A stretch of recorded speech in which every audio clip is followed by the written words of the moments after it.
Meeting में बैठे बैठे मेरा माइंड ब्लैंक हो गया मैडम। अरुणा जी, मेरा माइंड इतना ब्लैंक हो गया कि मुझे कुछ याद नहीं था कि मैं क्यों वहाँ आई हूँ। मुझे कोई नहीं दिख रहा था उस मीटिंग रूम में। लगभग 15 लोग थे पर मेरे लिए कोई नहीं था वहाँ। सामने खिड़की थी, खिड़की से बहुत सुंदर बगीचा था, पर उस 9 दिन में मैंने कभी बगीचे को इतने गौर से नहीं देखा।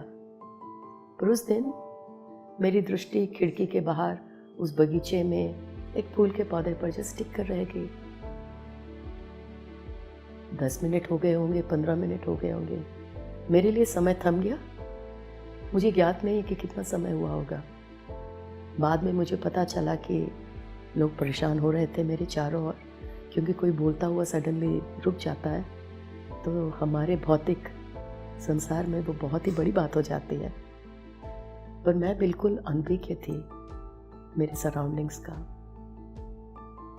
1 घंटा हो गया, लोग मेरे से बात कर रहे थे, पर ना मुझे उनकी बातें समझ में आ रही थी, ना मुझे कुछ उत्तर सूझ रहा था, और ना ही मुझे कुछ याद है क्या उन्होंने पूछा।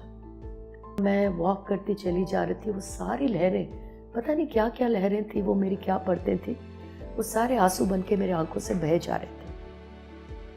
तो पिछले 2 दिन तो मौन में थी, और वो तीसरा दिन था, ये कुछ अलग ही था। मैं इतना आंसू बहाने वालों में से नहीं थी मेरे फर्स्ट इनिंग्स में। बहुत स्ट्रांग हूँ, इमोशनल भी कम ही हूँ, तो मेरे लिए इतने आंसू बहना मतलब बहुत बड़ी बात है। पर मैं उससे भी अनभिज्ञ थी अरुणा जी। समझ नहीं आ रहा था क्या हो रहा है, और ऐसे ऐसे मैं आगे बढ़ती चली जा रही थी। सामने से एक लेडी आ रही थी, वो मेरे पास आए और मैंने उनसे कुछ नहीं कहा। वो बिल्कुल मेरे रास्ते पे आके खड़ी हो गई। मुझे उन्होंने हाथ पकड़ के रोका और कहा, सरोजा, मैं जानसी आंटी हूँ, आप, मुझे याद है, क्या तुमको याद है? मुझे कोई याद नहीं था, तो मैंने नहीं कहा। उन्होंने मुझे देखा, मेरे बहते हुए आंसू देखे, हाथ पकड़ के बोला, बेटा मैं बगल में रहती हूँ, आओ मेरे साथ। तो मैंने मना भी नहीं किया, मैं चली गई उनके साथ। उनके घर गई, 5 मिनट का रास्ता था, घर गई। हम घर के अंदर गए। उनका जो स्टडी है वो अपने स्टडी में ले गए और बोली, वो बैठ गई नीचे कारपेट पे, बोली, बेटा आप भी बैठ जाओ। मैं भी बैठ गई आलती पालती मार के।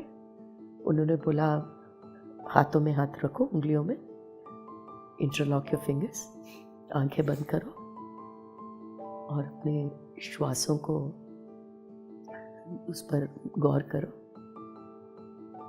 मेरे लिए वो कोई नई बात नहीं लग रही थी। ऐसा नहीं लग रहा था कि ये कुछ नई बात बता रही है, हालांकि वो मेरे लिए बहुत नई बात थी। वो बोलती गई और मैं करती गई, और मैडम उसके बाद मुझे नहीं मालूम, अगले क्षण मैं एक बहुत पुराने मंदिर में थी। बहुत ही पुराना मंदिर। मैं अगर टाइम स्केल से मैं जाऊं तो वो BC, बिफोर क्राइस्ट के टाइम का मंदिर होगा। उसके जो आर्किटेक्चर था बहुत सुंदर, बहुत ही ऊंचा सीलिंग, और उसके जो पिलर्स थे मुझे आज भी याद है। बिल्कुल चारों ओर घना जंगल, जंगल में एक बहुत ही सुंदर ऊंचा शिव जी का मंदिर, और झरना, पानी बह रहा था। बिल्कुल सारे जगह पत्थर, ऐसा लग रहा था वो एक जंगल के बीच में, पहाड़ों के बीच का एक मंदिर है। मेरे पैरों के नीचे इतना सुंदर पानी का फीलिंग, और मैं धीरे धीरे उस मंदिर के पास चली गई। सामने शिव जी का शिवलिंग था। मैं वहाँ बैठ गई जाकर।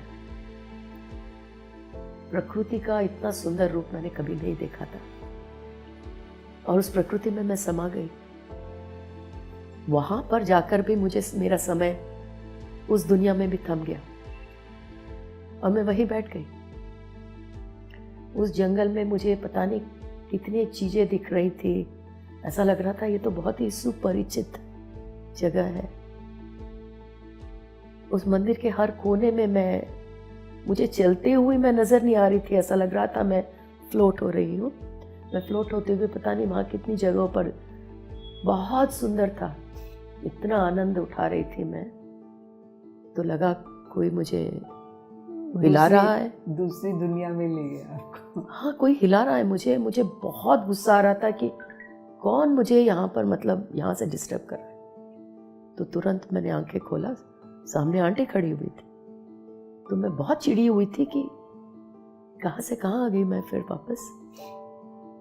तब आंटी ने बोला, बेटा मेरे को थोड़ी चिंता हुई, आप 4 घंटे से बैठी हुई हो और बच्चों को पिक करने का टाइम हो गया है, इसीलिए मुझे उठाना पड़ा, क्योंकि शायद मैंने उन पे थोड़ी चिड़चिड़ाहट से बोला होगा कि क्यों मुझे डिस्टर्ब कर रहे हैं, तो बेचारी वो जस्टिफिकेशन दे रही थी। तो वो जब बोली 3-4 घंटे से बैठे हो, तो मैंने बोला क्या बोल रही है, मैं तो 5 मिनट, मेरे लिए वो अनुभव सिर्फ 5 मिनट का था। तो उन्होंने फिर समय दिखाया और बोला 3:30 बज रहे हैं बेटा, आपके बच्चे वेट कर रहे होंगे। तब मुझे थोड़ा समय लगा कि समय को अपने मन में लाने के लिए, क्योंकि अब जैसे अब मुझे सारे शब्द आते हैं, मैं स्पेस और टाइम के परे चले गई थी, तो मेरे लिए समय का कोई मायना नहीं था।